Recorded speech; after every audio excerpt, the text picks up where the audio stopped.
베드로전서 5장 7절에서 11절 말씀, 신약성경 제아진 성경으로 382페이지입니다. 신약성경 382페이지, 베드로전서 5장 7절에서 11절 말씀, 제가 봉독해 드리겠습니다. 너희 염려를 다 주께 맡기라. 이는 그가 너희를 돌보심이라. 근신하라, 깨어라. 너희 대적 마귀가 오는 사자같이 두루 다니며 삼킬차를 찾나니 너희는 믿음을 굳건하게 하여 그를 대적하라. 이는 세상에 있는 너희 형제들도 동일한 고난을 당하는 줄을 알미라. 모든 은혜의 하나님 곧 그리스도 안에서 너희를 부르사 자기의 영원한 영광에 들어가게 하시니가 잠깐 고난을 당한 너희를 친히 온전하게 하시며 굳건하게 하시며 강하게 하시며 터를 견고하게 하시리라. 권능이 세세 무궁하도록 그에게 있을지어다. 아멘. 아멘. 우리 옆에 분들과 인사합시다. 만나서 반갑습니다. 네, 다시 한번 인사합시다. 오늘도 큰 은혜 받읍시다. 오늘 우리가 읽은 말씀을 통해서 염려를 주께 맡기라, 염려를 주께 맡기라 라는 제목으로 함께 은혜의 말씀을 나누기 원합니다. 사도 베드로는 두 편의 편지를 당시의 성도들에게 썼습니다. 첫 번째 편지가 베드로 전서이고 두 번째 편지가 베드로 후서입니다. 그 가운데 첫 번째 편지를 마무리하고 있는 내용이 바로 오늘 우리가 읽은 본문의 말씀입니다. 사랑하는 사람과 오랫동안 헤어져 있어야 할 상황이 온다라면 가장 중요한 당부의 말을 앞에서 했더라도 마지막에 다시 한번 강조하며 또 이야기할 것입니다. 오늘 베드로 사도는 그의 편지를 받는 성도들에게 너희 염려를 다 주께 맡기라, 또 깨어서 마귀를 대적하라 하고 말씀하고 있습니다.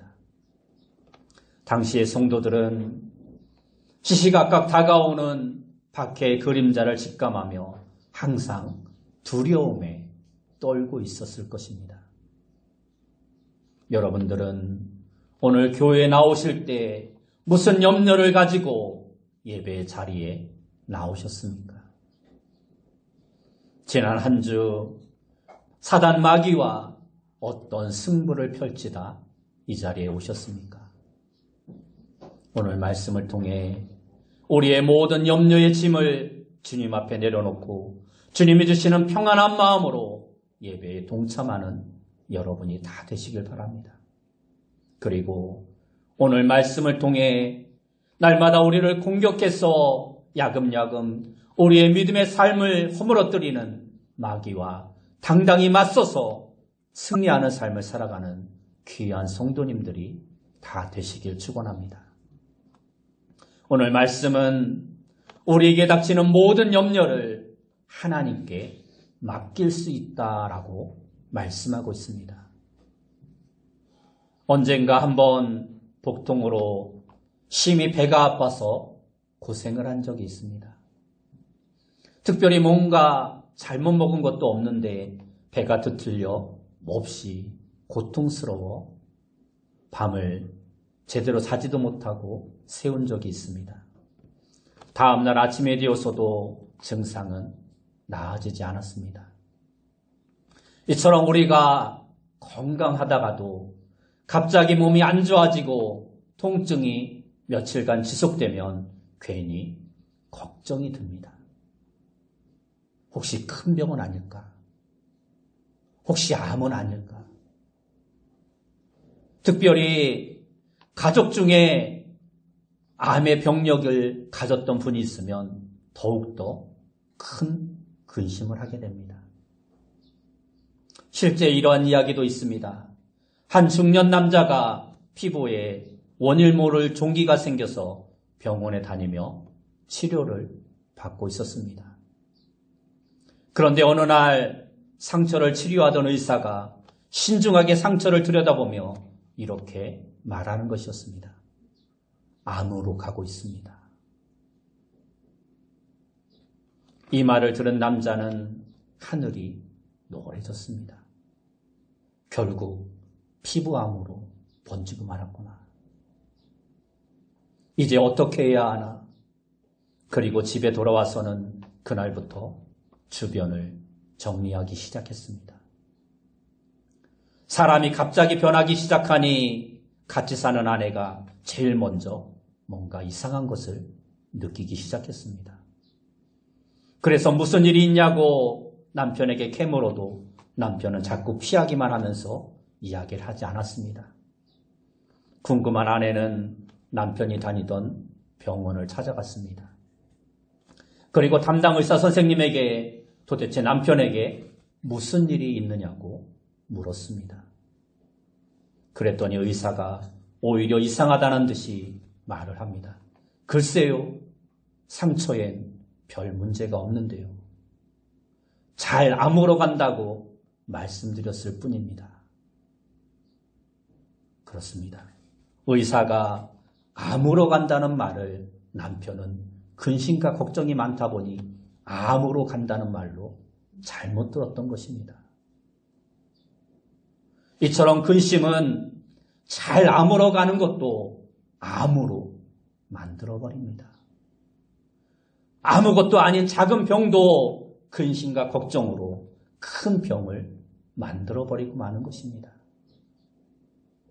우리는 그래도 교회를 다니고 믿음이 있다고 염려되는 일이 있으면 기도를 합니다.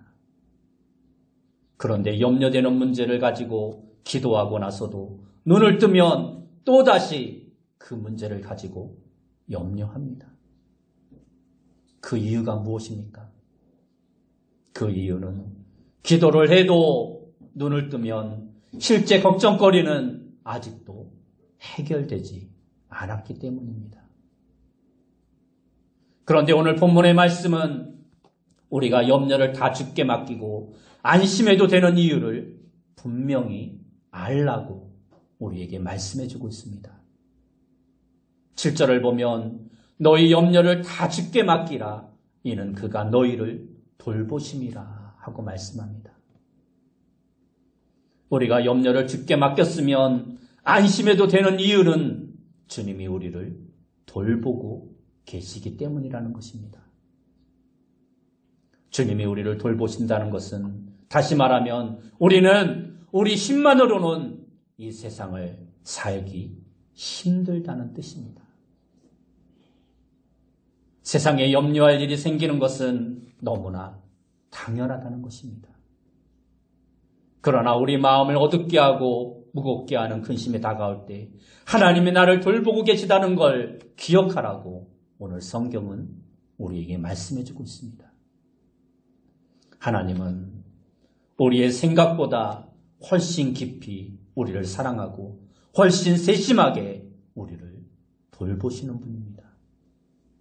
신명기 32장 10절에 보면 하나님께서 자기 백성을 어떻게 돌보시는지 말씀하고 있는데 여호와께서 그를 황무지에서 짐승이 부르짖는 광야에서 만나시고 호위하시며 보호하시며 자기의 눈동자같이 지키셨도다 하고 말씀하고 있습니다. 호위하시고 보호하시고 자기의 눈동자같이 지키셨다라는 것입니다. 우리말에 눈에 넣어도 아프지 않은 자식이라는 말이 있습니다.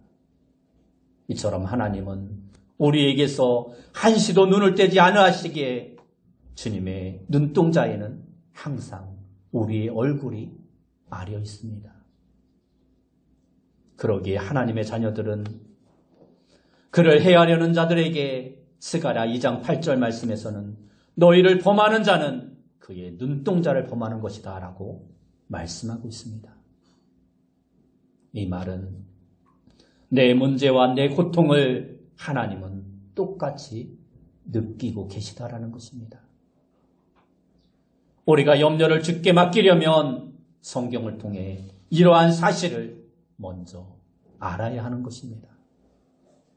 하나님이 이렇게 우리를 사랑하시고 우리를 책임지시고 늘 우리와 함께 해주신다는 것입니다. 그러나 여전히 세상 일에 염려되는 현실의 상황에서 하나님의 돌보심을 확신하려면 나를 돌보신다는 게 경험적으로 삶으로 확증이 되어져야 합니다. 우리가 어려움을 당하고 그로 인해 하나님 앞에서 간절히 보내는 시간들은 하나님이 나를 돌보신다는 것을 확실하는 유일한 방법입니다. 이것을 너무나도 많이 경험한 다윗은 그의 시편에서 내가 사막의 음침한 골짜기로 다닐지라도 두려워하지 않는다라고 담대하게 말했던 것입니다. 다윗은 사울왕이 던진 무수한 창을 피해서 살아남았습니다. 그리고 그 많은 전쟁터에서 수많은 적정과 군인들의 죽음을 밟고 돌아올 때 다윗이 무슨 생각을 했겠습니까? 오늘도 하나님이 나의 갑옷이 되어서 나를 지켜주셨다라는 것을 그는 날마다 그의 삶에서 체험하고 간증했을 것입니다. 우리는 시시때때로 우리 자신의 신앙을 복습하고 돌아보아야 합니다. 과거 험난한 그 골짜기를 어떻게 벗어났는지 다시 한번 생각해 보아야 합니다. 내 힘으로, 내 능력으로 그 위기를 넘겼던 것이 아닙니다. 절대로 우리 힘으로 그때 그 어려움을 이겨낸 것이 아닙니다. 지금 내가 있는 이곳까지도 내 힘으로 온 것이 절대로 아님을 우리는 알아야 합니다. 이러한 것을 자꾸 복습하고 다시금 우리의 삶을 돌아보는 지혜가 우리에게 있어야 합니다. 어떤 이는 근심에 눌려 믿음이 파랗게 질식해버립니다. 그리고 인간적인 모든 방법을 쓰고 이 사람 저 사람 찾아다니고 분념하고 원망하며 세월을 보냅니다. 그런 경우 하나님은 인간이 써볼 방법을 다 써볼 때까지 움직이지 않으십니다. 그냥 그대로 내버려 두십니다. 그러다가 더 이상 세상 어디에서도 도움을 받을 수 없게 되었을 때 비로소 하나님께 나오게 됩니다. 그때부터 하나님도 도움의 손길을 내미십니다. 그러나 이렇게 돼서 하나님께 손을 내민다면 우리에게는 잃는 게 너무 많다라는 것입니다. 가끔 힘든 시기에 하나님을 등지고 세상으로 돌아간 사람들을 볼 때가 종종 있습니다. 함께 하나님을 믿을 때는 얼굴에 광채가 있고 생기가 있고 고귀해 보였던 사람들이 그렇게 변해가던 모습은 간대었고 고생에 찌든 침침하고 강팍한 얼굴로 까맣게 변해서 돌아오는 모습을 볼 때 너무도 안타까움을 느낄 때가 많습니다. 물론 우리가 하나님께 기도하며 의지했는데도 우리가 기도하고 원한 대로 되지 않는 일들이 있을 수도 있습니다. 그러나 그때 그것을 얻지 못했다고 지금 내가 망했냐 하면 그렇지 않다라는 것입니다. 어떤 것은 그때 그것을 얻지 않은 덕에 오히려 더 좋게 된 경우도 많이 있습니다. 이것은 하나님이 알아서 우리가 염려하고 기도하는 모든 것들을 세심하게 조정하고 계시다라는 것입니다. 아직 놓친 것이 아쉽고 그로 인해 지금도 아픔이 있고 고통이 있다 해도 주님께서는 지금도 우리를 이처럼 세심하게 돌보고 계시다라는 것입니다. 하나님이 개입하실 때 우리가 바라는 것보다 안 좋은 걸 얻은 일은 결코 있을 수 없다라는 것입니다. 이러한 경험이 쌓여갈수록 우리는 큰 문제도 하나님께 맡기며 놀라운 평안 가운데 인도하심을 받게 되는 것입니다. 우리가 기도한다고 모든 염려가 다 사라지는 것은 아닙니다. 그러나 그럼에도 불구하고 우리가 하나님의 돌보심을 믿고 기도하고 무서우면 또 기도하고 또 하나님을 의지한다면 반드시 하나님의 돌보심을 체험하며 우리는 모든 어려움, 모든 두려움을 이겨낼 수 있는 것입니다. 염려의 문제를 다루는 것에 이어서 8절과 9절 말씀을 보면 마귀를 대적하라고 말씀하고 있습니다. 사실 우리 생활의 염려는 대부분 마귀와 관계가 되어 있습니다. 마귀가 불러오는 시험과 시련이 대부분의 염려거리입니다. 꼭 그렇지 않다 해도 염려하는 마음은 분명히 마귀의 공격에 취약할 수밖에 없는 것입니다. 우리 마음속에 염려하는 마음이 생길 때 그것이 바로 마귀의 공격 시점, 공격 포인트가 되고 마는 것입니다. 오늘 말씀은 사단이 사자가 먹이를 사냥하듯이 파멸시킬 영혼을 찾아다닌다라고 말씀하고 있습니다. 예수님은 우리에게 원수와도 다투지 말라고 말씀하셨습니다. 우리가 싸워야 할 유일한 상대는 마귀와 그에게 속한 악한 영들이라고 말씀하고 있습니다. 그런데 문제는 우리의 눈에는 이러한 마귀가 보이지 않고 그 존재감을 어딘가에 숨기고 있다는 것입니다. 그러나 신약성경에서 예수님은 그 숨어있던 귀신들의 존재를 다 들춰내셨습니다. 심지어 한 사람에게 군대만큼 많은 귀신들이 바글바글 기생충처럼 생활하고 있는 것도 예수님은 다 보여주셨습니다. 마귀는 이렇게 사람을 파멸시키고 사람들을 이용해 성도를 공격하고 문화와 조직과 정치와 힘을 이용해서 하나님 나라를 대적합니다. 마귀와 악한 영들은 예수님의 재림시까지만 시한부 생명을 살고 있는 존재들입니다. 이후에는 끝없이 출항하는 무적행의 형벌이 그들을 기다리고 있을 뿐입니다. 그래서 사단은 주님의 나라가 완성되는 것을 총력으로 저지하지 않을 수 없는 것입니다. 우리가 이 사실을 바로 알고 대항하지 않으면 영문도 모른 채 여기저기 마귀의 악한 영향을 받게 되는 것입니다. 오늘 본문의 말씀은 우리가 마귀를 어떻게 대적해야 할지에 대한 중요한 전략들을 우리에게 알려주고 있습니다. 첫째는 우선 근신하고 깨어 있어야 한다라고 말씀하고 있습니다. 근신하라 깨어라라는 말은 영적으로 잠들어 있지 말라는 것입니다. 영적으로 잠들어 있다는 것은 불신자들과 똑같이 생각하고 세상 방식으로 살아가는 삶을 말하고 있는 것입니다. 그러나 반대로 깨어있는 삶이란 하나님을 인식하고 하나님을 의식하며 사는 것 외에 다른 것이 아닙니다. 뭐 특별한 것이 있는 것이 아닙니다. 하나님이 지시하고 인도하시는 말씀에 순종하며 사는 것을 말합니다. 말씀대로 사는 것이 외부의 악을 막아주는 방역 체계와도 같은 것입니다. 우리가 우리의 본성과 세상에서 배운 방식으로 행동하는 순간 영적인 방어 체계가 우리에게서 뚫리고 마는 것입니다. 요즘 우리가 조금만 방심해도 여기저기에서 코로나에 뚫렸다고 보고하는 것과 같은 것입니다.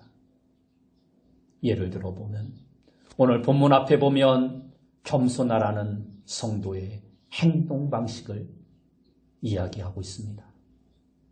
그런데 우리가 만일 우월한 마음에 상대를 무시하거나 죄를 짓는 행동을 하면 어떻게 됩니까? 그 순간 그리스도 안에서의 평안이 깨어지고 맙니다. 영적인 방역체계가 뚫리고 마는 것입니다. 잘 살펴보십시오. 이러한 평안의 상태가 깨지면 분명히 뒤이어서 왠지 마음이 불편해지고 기분이 나빠지고 불안해지고 등등 마귀의 불화살이 우리에게 쏟아져 들어오는 것을 느끼게 됩니다. 그리고 마귀는 이 순간을 사람 관계를 틀어지게 하는 찬스로 쓰기도 합니다. 우리가 이러한 것을 경험할수록 한마디 날선말, 한 번 눈을 징끈 감고 짚는 죄, 게으르고 나태한 행위들을 점점 가까이 할 수밖에 없게 되는 것입니다. 그러나 하나님의 말씀을 지킬수록 마귀의 일도 현저하게 우리는 구별할 수 있게 되는 것입니다. 이러한 생활이 피곤하고 너무 신경 쓰인다, 좀 그냥 편하게 살고 싶다 말하는 분도 있을 수 있습니다. 그러나 그것은 잘못된 생각입니다. 그렇게 하는 것이 안전하고 행복하고 슬기로운 성도의 생활인 것입니다. 여기저기가 뚫리고 온갖 악한 영이 밀고 들어와 마음이 들볶이고 분란이 일고 행복이 파괴되는 것을 그냥 내버려두는 사람은 없을 것입니다. 그렇게 하면 우리는 절대 편히 살아갈 수 없는 것입니다. 그러나 항상 하나님께 마음이 깨어있고 예수님의 가르치심을 우리가 따른다면 마귀는 우리 안에 발붙일 틈을 얻지 못하게 되는 것입니다. 두 번째는 믿음을 굳건하게 해서 대적하라고 말씀하고 있습니다. 9절 말씀을 보면 너희는 믿음을 굳건하게 하여 그를 대적하라 하고 말씀하고 있습니다. 여기서 마귀를 대적할 수 있는 무기가 바로 믿음이라고 말씀하고 있습니다. 믿음은 우리가 신앙생활하는 모든 삶의 방식을 말씀하고 있는 것입니다.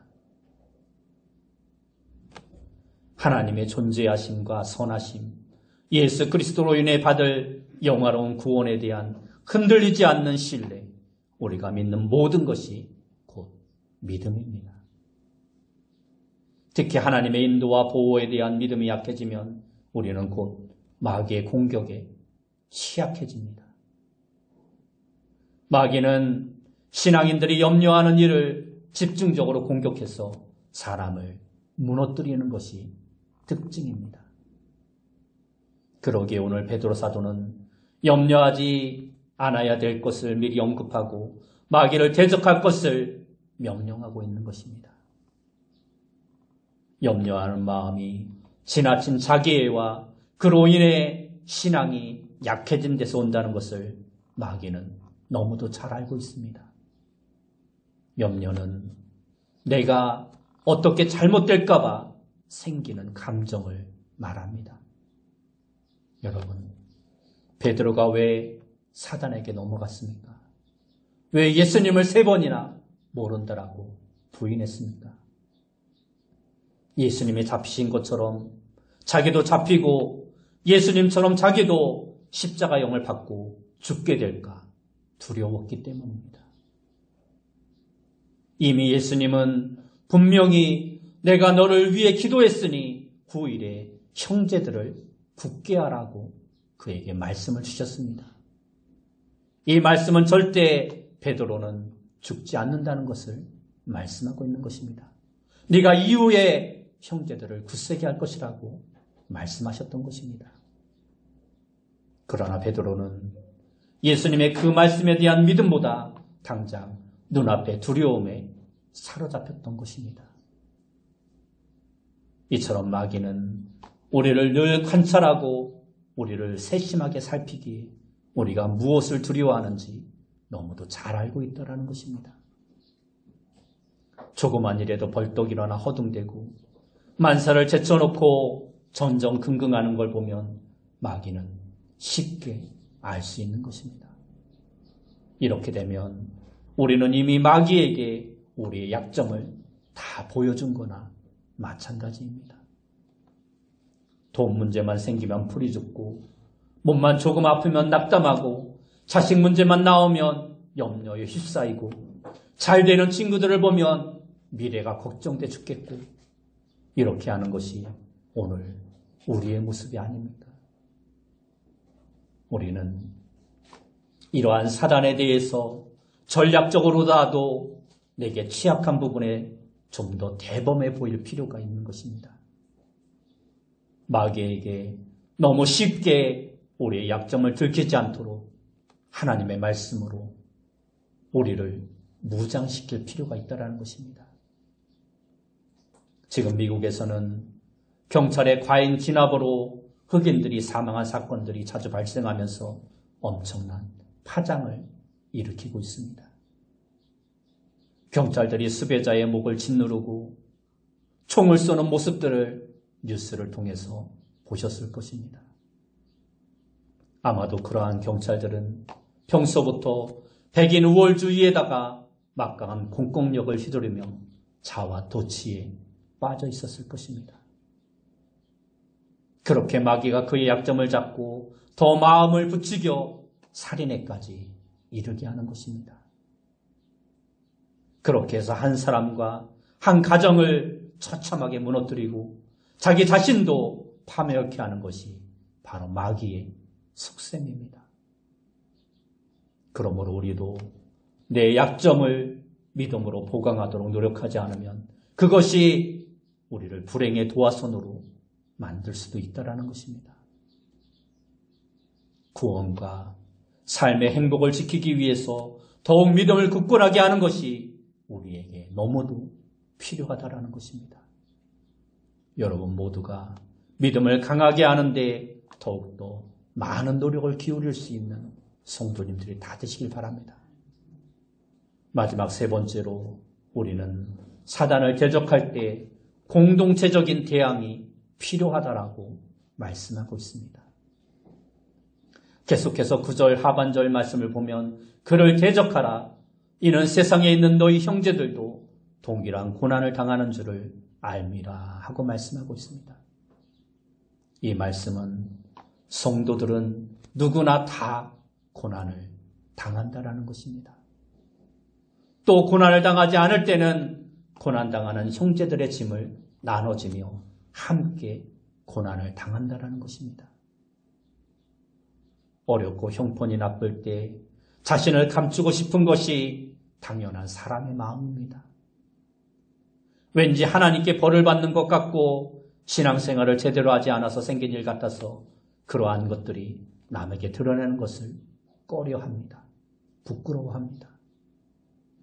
그래서 교회를 멀리하는 사람들도 종종 생깁니다. 그런데 오늘 베드로 사도는 무엇을 우리에게 말씀해주고 있습니까? 세상에 있는 모든 성도들은 다 동일한 고난, 마귀에 의한 공격을 받는다라고 말씀하고 있습니다. 여기서 고난을 당한다라는 이 당한다라는 말의 뜻은 본래 세금을 낸다라는 의미입니다. 국민에게 있어서 세금을 내는 것이 당연한 의무이듯이 성도들의 고난 또한 너무도 당연하다라는 것입니다. 그러므로 우리가 어려움을 당할 때 숨기고 혼자 그것을 해결하려고 하는 것이 아니라 공동체가 함께 기도하며 함께 이겨내야 한다는 것입니다. 하나님은 두세 사람이 모인 곳에 함께 계시고 둘이 합심해서 기도하면 내가 듣겠다라고 말씀해 주셨습니다.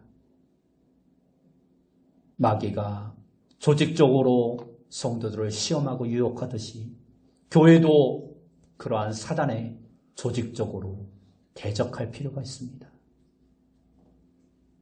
어려움을 만난 성도들을 위해 매주 합심해서 기도하는 것이 얼마나 필요한지 모릅니다.